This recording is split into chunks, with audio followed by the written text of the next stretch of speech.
Color TV. Color TV machiegni pacho. Ma e odwa. Machiegni kendo nyakoro mgajwang kamar moro mantie kogwen okinyiniri maket kod maende koskal kanya par kod auchiel bang' saa ariyo okinyiniri ma kawuono bang' bedo kod wechego eko mabende wasebedo kwaluono e pacho kaendi ahinya to wechego eko mabende osebedo kachando oganda jo Kenya kamoting'o weche tuo noero ma midhusi noero mano mar Ebola, lweny mabende sani koro nyithindo omako amen kod skunde kendo wang'o skunde koni kod kocha koting'o nyaka wechego eko mag pesa mabende wachore ni olal e duond busiasa kata otigo marach e duond busiasa noero mar ODM gi mamoko mathoth mabende wasebedo kwaluonu okinyinieri maket kod maende. Wabro manyo jaod bura maseme Dr. James Nyikal kech gine jogo eko mamande nying kod iluongo ahinya to ewi pesa nieri mabende wachore ni ne ma 2027 wan ema wadhi bedo jok madhi decide jotelo madonje loch to ok wadhi decide to gi wach kata gi dhogwa but mana ka wakawo kura to kendo kagwa jotelo ma wadhi yiero mbele kae. And maybe be king'iyo kit telo masani, what did you count on kit telo masani, just starting from the president, bed governor, bed senator, kinde ma jogi biro kata higa mokalo kane gibiro Manyambolo, ang'eni ni in rawera kendo ni uchiko iti ni winjo gik ma ni wacho. Gigo lokore koso gina gik ma the same ema ne isero gombolo? Gik mane jatend piny William Ruto osingo, ng'eny gi an aneno kotimogi. Lakini ng'eni siasa nitie jo siasa niga gi dhok mamit. Moko be nokono wato pok waneno kotim. Koro pod wamiye time. Time ni wan gi wamiye nyaka karang'o? Wadong' gi dweche moko 8 to wadhi e yiero. Koro samoro nyatiekogi, samoro moko bok onyatimo. To kwang'iyo gima ne gavana ni ochiko singo ni biro timo in kaka rawera, in nokosechopo kanyo? Gavana na madala Gladys Nyasona Wanga nochiko jobed go tekuno mar yiero jotelo. Mar ariyo rowere ma dwa chung' kata man gi lek mar chung'. Anya wacho ni giseikore lakini pok giikore maber. Ando ng'ema ne rawera nigo go ang'o ma challenge mane rawera nigo kodwa chung'? Wene ng'ato dwa chung' MCA, ng'ato dwa chung' mjumbe. Challenge mane maduong' ma is facing a young person? Challenge mokwongo ma face a young people in politics like us. Sani go sirikal to ane sirikal, lakini mbi mar babu medo idho pile ka pile. To kendo wan kaka rowere matindo, wahero kaka babu dhino, kendo wang'eyo ni mbele kae nitie kumoro mobo bede maber. Ojende osebed kitiyogo marach Hillary, ahinya to Kisumu County ka kindalo moko nitie manu udhi e ndara. Ovlet to nyo ulokoru kendo kata kanye ji ng'anye wechego eko mag modhi to ne un mane udi. Sani po koro untie kod grube mpogore opogore, gibed Mbogi, gibed Sangwenya, where are you falling? An student. To gima jotelo magwa mar chama maro mar ODM kata jotendwa mag national level osekoso gikia differentiate between student, Mbogi gi Sangwenya. Konygi ane koro kawuono. Koro nikech samoro wan students, anya paro ndalo moko kinde machon ndalo Sufuria movement kane pod asomo Kisumu Poly. Nikawo wato wadhi e ng'anyo. Mnavalishwa masufuria. Warwako sufuria go. Koro ka jatelo nani alikuwa anavali wuoye mage? Awuoyo jok manie campus. Nikech ing'eni janasari. Ndiye wuoye mage? Awuoyo jok manie campus. Nikech ing'eni janasari. Ndiye tam jiong'e gi kago emo miya penj. Mago pupils. Comrades. Koro wan comrades. Yes. Comrades wako ni bere? Comrades. Wan kaka comrades. Ok wan Sangwenya to kwan Mbogi. Wan jomoko makata jotelo gi wanya bedo go piny wakon gi ni ka utimo marach onego utim kama. Wisa Sangwenya? Sangwenya en ng'at madhir ja siasa to en gi agenda ne maduong' en pesa. Ang'o midhi skul in? Adhi skul mondo chieng' moro abi akony Kenya. Gang'o? Moko neno jotelo. Kiko wach kata ni in mheshimiwa koro Justus. Yes. Gida paki. Gida paki maka gitieko paki. The next word en ne jatelo koro gole. Koro in mine. Tigi wi. To kitamori joga yany ma jogo dwa yany Koro giloko the script again. Giloko script. Okay. Mane sangweny. To pogre nade kod Mocha was what? Mbogi joma ber. Okay. Kipacha an Mbogi joma ber. To en man ni josiasa wage. Nikech timiyo gi gimoro matin to gidhi len. Lakini koro ka in Mbogi ni idwa tiyo kodgi kawuono idakono gi ni dhi e romb ng'ane ikethi, ok ichulgi. Kendo ichaki gibiro e rally ni ichaki kono gi ni dhi ure romb ng'ane ukethi. The next time ma gibiro e rombi ni in ema koro gidhi ketho rombi ni. Let me ask you. Difference mane mantie kind Mbogi gi Chude? Mbogi Could they be the same thing? It's the same thing. Mopogore. Koro e Mbogi ka nitiere grube ariyo, nitie Chude gi Mbogi. Chude timo nade? Koro Chude ni gito gimayi. Gin gimayi. Ne waneno moko ne ni Kirembe kacha. Gimayi amaya dharani. I didn't see them. They were there. Kani bede top podium kwa neno gik mane timore kono. Ni mayo ji. Kibida bede wuotho taki idwa ng'eng matin ni simbi no across all institutions. Chulo exam fee. Which should be roughly how much? According to your institution? According to my institution, between 12 to 15,000. Okay. Koro chulo exam fee ni etabu. Mopogore gi chulo exam fee ni accommodation and tabu nikech eyudo ni Kisumu ka sani ute thothgi gin 5,000 kadhi mbele. Ot maber ma ng'ato nyadak. Koro wan kod plan mar engaging our leaders. Okay. Mondo ka ginya come together mondo gitimnwa gimoro. Mondo at least per institution gichul ne kata nyithindo 100 exam fee ni. Okay. Mano dhi konyo kamoro. To mai reka konyo janyuol back down in there at the local homes. Mai kaka dhi konyo janyuol ing'eni ka osechul ni pesa mar exam fee. Yes. Mzigo dhi dok piny ne janyuol. Ma kata stress moro ma janyuol nya bedo go ing'eni jonyuol be gin joma samoro pressure gi idho. Koro stress ni kata pressure ni dhi dok piny. Okay. To pesa koro mano nego man kata mano sayudo matin mano nego chul ni go exam fee cha. Onya mi koro ni ma koro chul got. Ojende kinde mang'eny yudre andaki ka samoro luwo josiasa blindly kumanyo weche gi mag telo. Later in the day yudo ni ng'ato no hinyre kamoro no idho tok gari, people are down. Ma timbre nikech ang'o? Awacho ni thothne gigi timore nikech unemployment manie piny wakae. Nikech kasto gi cost of living banya wacho ni malo. Koro samoro ionge class to jasiasa moro musie pile kata comrades na ni josiasa gi kik ti kodwa kaka tools mar kelo lweny e romo kata e siasa. Wariure uru kaka vijende, wawachuru duol achiel mondo 2027 kochopo wayier jotelo mabiro konyowa kaka oganda. In be yiengri e political party moro amora? Ana ja ODM. No yudo pesa mar mobilization. Wach pesa mar mobilization ni kata wan kaka vijende matindo osemiyo wa shida. Nikech iwacho ni an kaka student leader. It's true an natero joga moko kocha cha. To nyaka gisani joga gi pod banda. Ni chiko gi gimoro? Nachiko gi gimoro. Nokonwa ni dhi gol gimoro. To okogol.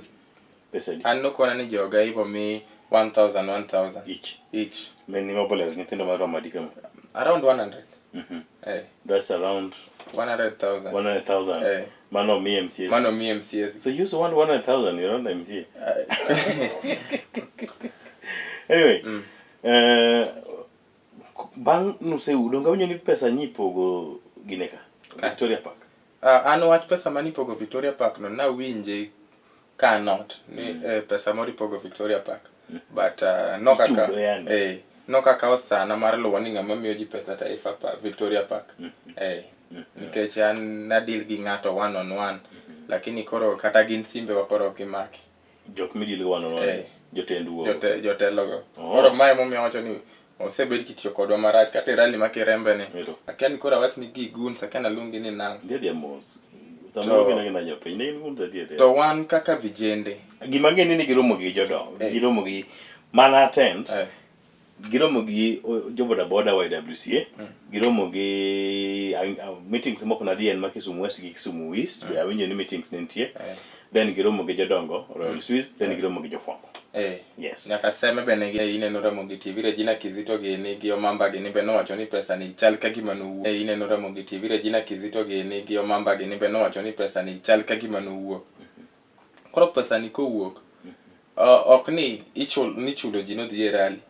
Kirembe ne bo. Nena facilitation mar transport. Was it a bad idea? It was not a bad idea. It was a good idea. But Jomoko ne wuok Migori. Jomoko ne wuok Migori, moko wuok Nairobi. It was just a facilitation mar chopo Kirembe kachacha.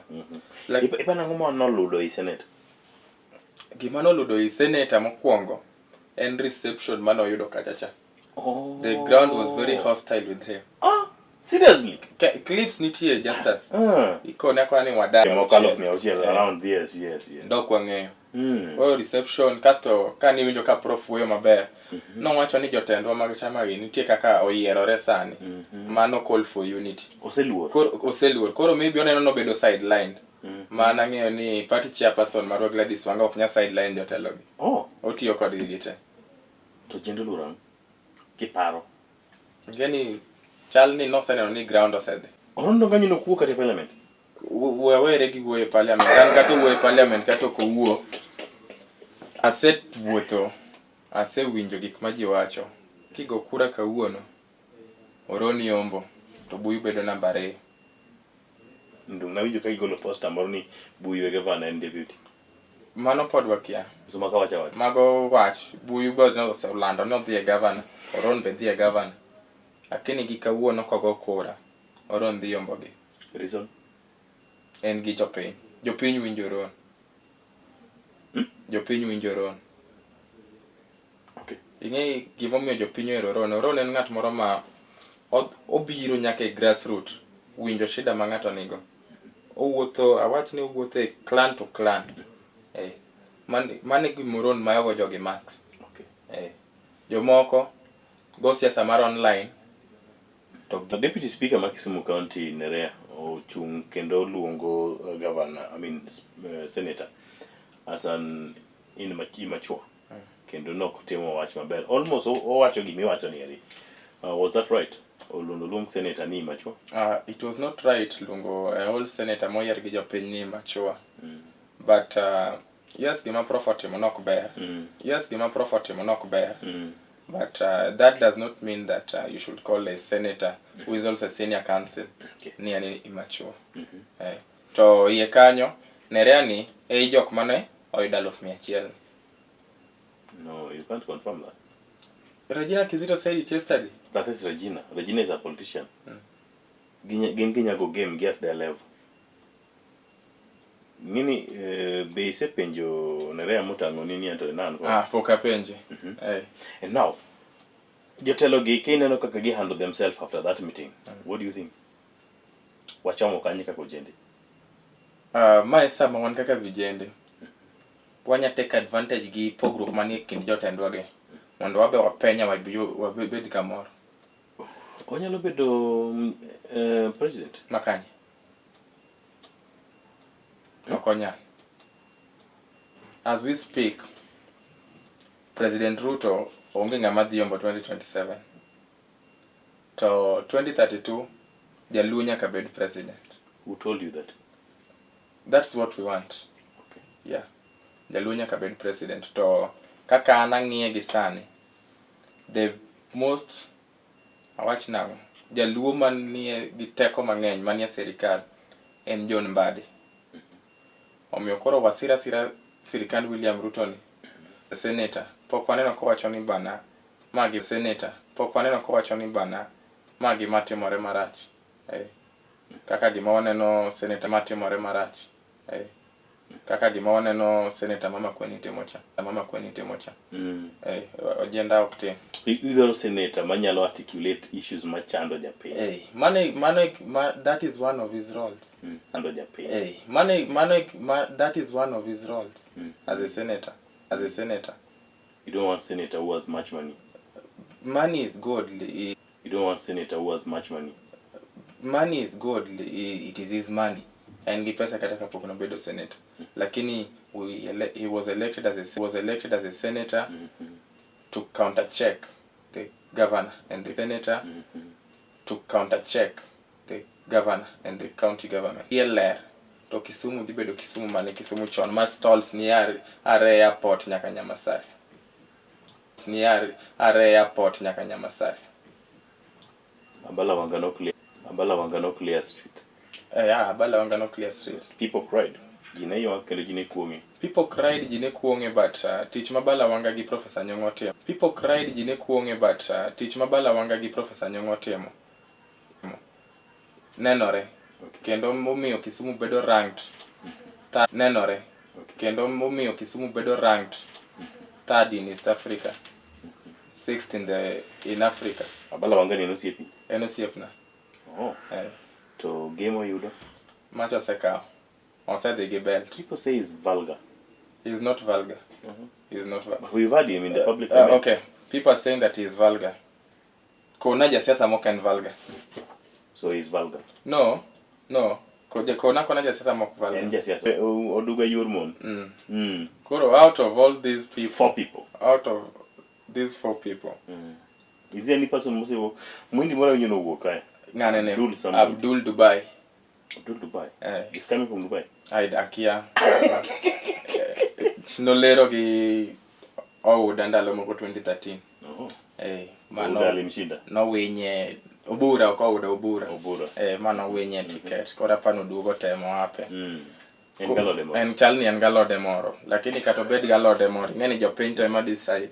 Okay. Omiyo sani jopiny ose decide ni masa. Let me ask you a question. Pesa nyalo nyiewo japiny? Pesa nyalo nyiewo japiny. Mano adier. Emomiyo wan kaka vijende. Be seche moko ka wadwa chung' to mano challenge mokwongo. Nikech adwa chung' to aonge pesa. To jaduong' moro moti ma jahigni 80 kata 70 nigi million. Biro gi millions. To en seche ma wawinj agenda mag jo siasa gi. Kik waket pesa mbele. The moment miyiero ja siasa nikech pesa, onge gima obotimoni. Lakini the moment miyiera an kaka Hillary nikech agenda man godo, ka donjo kaja chao. Kanya neno gima iluongo ni Salasia otimo Mumia assist. Ngeni Salasia noko miyo joga ka pesa. Sani wana neno gik ma otimo tangible projects. Mabo last kaja cha for long. Back on your ODM thing. You still love ODM? Yes, I love ODM. Yeah, and my party leader is Dr. Buruding. Yeah. Wacha ndala ukata achira reo dek ntie. To dala ubedo dala. Kata ochwer manade, mane dala. Koro kinyaringo party. Okanyaringo party. What did you tell party leader? People think he's weak. He's not weak. Kidwa ng'eyo ng'at ma strong. E party mar ODM no. Yes. En Dr. Buruding. To gimanya kono daktari. Wan kaka yudhe mag chama. Wasebedo sidelined from the grassroots level to the national level. Youths mag ODM wasebedo sidelined. Emomiyo koro ineno ka wan kaka yudhe nitiere ODM Comrades chapter, nitiere ODM Young Captains, akiani ODM Young Patriots, nikech wasebedo sidelined. Ngama create gigite. Kata an sani ka nendo ta chiwanya create ODM kal mar youths. Because we've been sidelined. To sidelining my party timonwa ni to Oburu Oginga obedo strong. Who is your favorite member of parliament? My favorite member of parliament? Matiyo. Whether en gi pesa onge go tineno kutimo maber. Peter Pondo Kaluma. Yeah, Peter Pondo Kaluma is my favorite member of parliament. Peter Pondo Kaluma is my favorite nikech tich motimo maber town kachacha. Casto. The guy was beaten at Kasipul. Yeah, he was beaten at Kasipul. It's okay. But the things that he's doing for the people of Homa Bay Town constituency are tangible things. Peter Pondo Kaluma en jatelo ma ochunga diera seche te. To Peter Pondo Kaluma en jatelo ma komako youth ni odwa uplifti. Obiro maki to kobi boli. En jatelo moro ma ohero yudhe madongore e siasa. Emomiyo Peter Pondo Kaluma. You stand with him. I stand with him. And then Nick Onaga, Kisumu Central ka who is Kanya Style nyalo mi teko ngama inyalo kete komo ni mi chiwo ticket. Ka ne ma chiwo ticket. Joakim Okech Swag. What has he done? Is the opinion but satisfied? koro japiny obed satisfied. Koro an Kisumu Central to adhi gi Joakim Okech Swaga, masani ya Swaga. Jomoko ka osechwanyi gang'o? Onge gima gisechwanyago, lakini agenda mar Swaga. Wuoyi ma Silwal Bovins? Podi. We otim introduction, maybe 2032. To 2032 bokane. Kech pap bo bedo koridore. Pap bo bedo koridore. Maybe odog dala gi Nyakach. Omany kom Nyakach. Lakini Central ka. Kocha bok yot. Opande gini. Ebo miakoni siasa masani. Nikech baba be onge. Ji mang'eny bo ywak. Up to including Swaga. Swaga ok nya ywak nikech Swaga pok noyombe nyaka nochak chung'. Are ka ne en usenge. Ngono uliero ga lendo tino nyathi kicha.